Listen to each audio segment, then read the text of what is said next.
Hello నమస్తే welcome to plus TV నేను Alankrita. So రీసెంట్గా విజయ్ దేవరకొండ గారు రష్మిక మందన గారి ఎంగేజ్మెంట్ అయిపోయినట్లు న్యూస్ చక్కర్లు కొడుతుంది.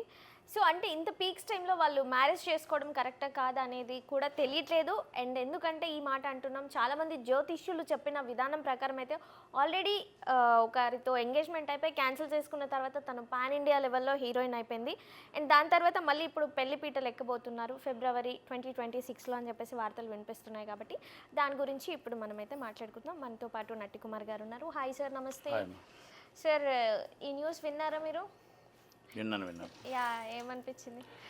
అంటే ఒకరిద్దరు పెళ్లి చేసుకోబోతున్నారు, లవ్లో ఉన్నారు, లివింగ్ రిలేషన్స్లో ఉన్నారు, హ్యాపీ. వాళ్ళిద్దరు పెళ్లి చేసుకుంటున్నారు కాబట్టి వాళ్ళిద్దరిని ఆస్వాదించాలా, వాళ్ళిద్దరు పిల్ల పాపలతో చక్కగా మ్యారేజ్ చేసుకొని హ్యాపీ లైఫ్ గడపాలనేది వాళ్ళని ఆస్వాదించి కంగ్రాచులేషన్ చెప్పడం మన ధర్మం, మన హిందూ సాంప్రదాయ ధర్మం. అంతే.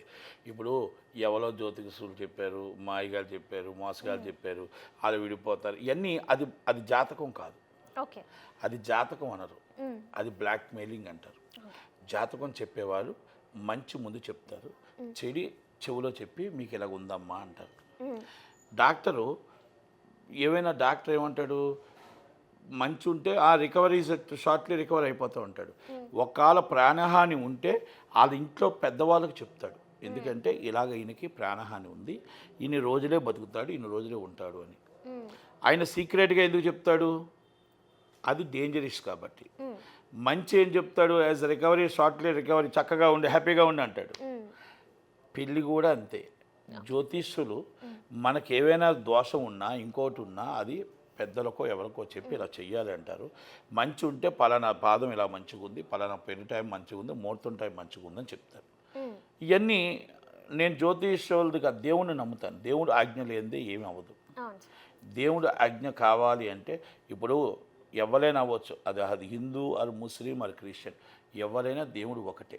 ఆ దేవుణ్ణి మనం దేవుడు ఆజ్ఞ లేనిదే పెళ్ళి కాదు కదా, ఏది జరగదు.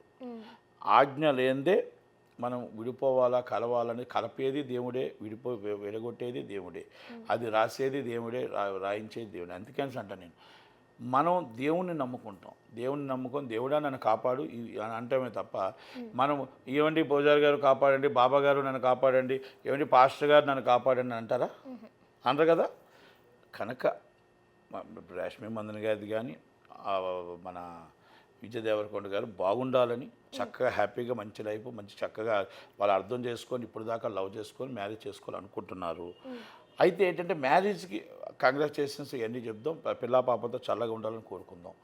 అయితే నాకు తెలిసిన, అంటే నాకు చిన్నప్పటి నుంచి తెలిసిన సందేహం ఏంటంటే, సావిత్రమ్మ గారి దగ్గర నుంచి, అంటే నాకు అక్కడ ఊహ తెలిసిందే సావిత్రమ్మ గారు, అంతకుముందు నుంచి నాకు అంతగా అవగాహన లేదు కాబట్టి సావిత్రమ్మ గారి దగ్గర నుంచి ఇప్పుడున్న హీరోయిన్స్ దాకా నయనతార గారు అవ్వచ్చు, సోమిని అవ్వచ్చు, అమలా గారు అవ్వచ్చు, లేకపోతే ఎంతోమంది అందరూ హీరోయిన్లు కూడా, జయసుధ గారు అవ్వచ్చు, లేకపోతే రాశి గారు అవ్వచ్చు, మొత్తం టోటల్గా మనం ఇవన్నీ మొత్తం టోటల్ అందరు హీరోయిన్లు, మన ఐశ్వర్య గారు అవ్వచ్చు, జయ బచ్చన్, వీళ్ళంతా ఏంటంటే ఎప్పుడైతే మ్యారేజ్ పీక్లో మంచి టాప్లో ఉండేటప్పుడు మ్యారేజ్ చేసుకొని ఆ హీరోయిన్స్ నిజం ఆపేశారు. అంటే అక్కడ ఉన్న వాళ్ళ కెరియర్ దెబ్బతింటుంది. వాళ్ళు కొంతమంది ఏంటంటే మనకు వద్దు, ఈ కెరియర్ వద్దు, ఇంకా మ్యారేజ్ సెటిల్డ్ ఈజ్ మ్యారేజ్ అనుకొని చాలామంది సెటిల్ అయిపోయారు. అమలా గారు కానీ పెద్ద అందరూ చాలామంది మ్యారేజ్ సెటిల్డ్ ఈజ్ మ్యారేజ్ ఇంకా అయిపోయారు. అంటే ఇప్పుడు ఇక్కడ నేనేమంటే రష్మి మందన్ గారికి అదృష్టం కలిసి వచ్చింది. ఆ అదృష్టం ఎలా కలిసి వచ్చిందంటే ఈరోజు టాప్ ఆమె లేనిదే సినిమా లేదు అన్నంత రేంజ్కి తీసుకొచ్చిన సినిమాలు ఉన్నాయి ఆమెకి. కనుక ఇద్దరు లవ్ చేసుకుంటున్నారు, మ్యారేజ్ కొంచెం ఈ టాప్లో బాగా పీక్లో ఉన్నారు కాబట్టి కొంచెం డిలే చేసుకొని ఆ కెరియర్ని కూడా చూసుకుంటే బాగుంటుందని. ఎందుకంటే మన హిందూ సాంప్రదాయం ప్రకారం ఒక్కసారి మ్యారేజ్ అయిపోతే హీరోయిన్గా డౌన్ఫాల్ అవుతుంది, ఇది వాస్తవం. ఎందుకంటే మనం అన్ని దగ్గర చూస్తాం. రాశి గారు కూడా మంచి టాప్లో ఉంటుండగానే మ్యారేజ్ చేసుకున్నారు. అలాగే అంజలి గారిది ఏదో ఇంట్లో డిస్టర్బ్ అయింది, మ్యారేజ్ కాదు, ఆమె డిస్టర్బ్ అయిన తర్వాత ఆమె చాలా డౌన్ఫాల్ అయిపోయింది.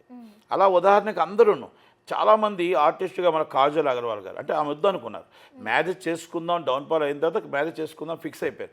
కొంతమంది అంటే అలా మనం మ్యారేజ్ ఫిక్స్ అయిపోయి సినిమాలు వద్దు అనుకుంటే ఓకే, కానీ ఆ రష్మి మందన్ గారికి ఈరోజు వద్దన్నా 100 కోట్లు వచ్చే పరిస్థితి ఉంది. వద్దన్నా మనకి లాస్ట్ 1.5 year నుంచి చూసుకున్న చావా గాని అన్ని వద్దన్నా కూడా ఆమెకే డబ్బు వచ్చే అంత టాప్లో ఉన్న ఆమె ఇప్పుడు మ్యారేజ్ అనేది ఓకే నిశ్చితార్థం చేసుకొని లవ్ చేసుకున్నారు హ్యాపీ, కానీ మ్యారేజ్ అనేది కొంచెం టైం తీసుకొని చేసుకుంటే బాగుంటుందేమో అనేది. అంటే ఒక హీరోయిన్గా ముందుకు ఎంత అందరికీ రాదు ఆ అదృష్టం, మీకు వచ్చింది ఆ అదృష్టం. ఎవరికి రాదు, ఎంతోమంది ప్రయత్నం చేస్తుంటారు, మీకు వచ్చింది ఈరోజు. ప్రతి ఆర్టిస్ట్ కూడా మీరే కావాలని కోరుకునేంత స్టేజ్కి మీరు వచ్చారు. Is a better artist. Pushpa 2లో మీరు చేసిన యాక్టింగ్ కానీ మీరు చేసిన సూపర్. మళ్ళీ దాంట్లో నా భూతో నా భవిష్యత్తు ఇలాంటివి ఎన్నో, అంటే ఒక్కటి కాదు చాలా సినిమాల్లో మీరు మంచి యాక్టింగ్ చేశారు. గీతా గోవిందంలో మంచి యాక్టింగ్ చేశారు, డియర్ కామ్రేడ్లో చేశారు. మీ యాక్టింగ్కి అందరూ కూడా ఫిదా అయిపోయారు. కనుక ఈ మ్యారేజ్ అయితే మీ కెరియర్ దెబ్బతింటుందేమో, మీ కెరియర్ డౌన్ ఫాల్ అవుద్దేమో. ఒకసారి ఆలోచించుకొని టైం తీసుకొని మ్యారేజ్ చేసుకుంటే బాగుంటుంది అనేది ఉద్దేశం. ఎందుకంటే అది విజయ్ దేవరకొండ గారు అవ్వచ్చు, ఆమె అవ్వచ్చు.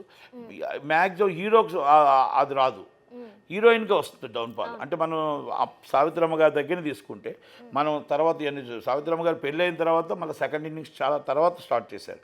మళ్ళీ ఆమె టాప్లోకి వెళ్ళిపోయారు. ఆమె కూడా టాప్లో ఉన్నప్పుడు పెళ్లి చేసుకున్నారు. మళ్ళీ ఆమె కెరీర్ ఆపేశారు. ఆపిన తర్వాత మళ్ళీ జాగ్రత్తగా వచ్చి మళ్ళీ చెప్పి అందరు నచ్చి మళ్ళీ పెళ్లి మళ్ళీ టాప్కి వెళ్ళిపోయారు.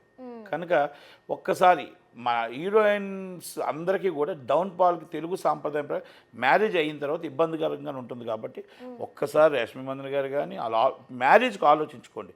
ఇద్దరూ బాగుండాలా, ఈగోలకి వెళ్ళొద్దు. మీరు ఇప్పుడు చాలామంది సినిమా వాళ్ళు పెళ్లి చేసుకున్న వాళ్ళందరినీ ఇప్పుడు ఉన్న చక్కగా పిల్ల పాపతో చక్కగా ఉన్న వాళ్ళని గుర్తుపెట్టుకోండి.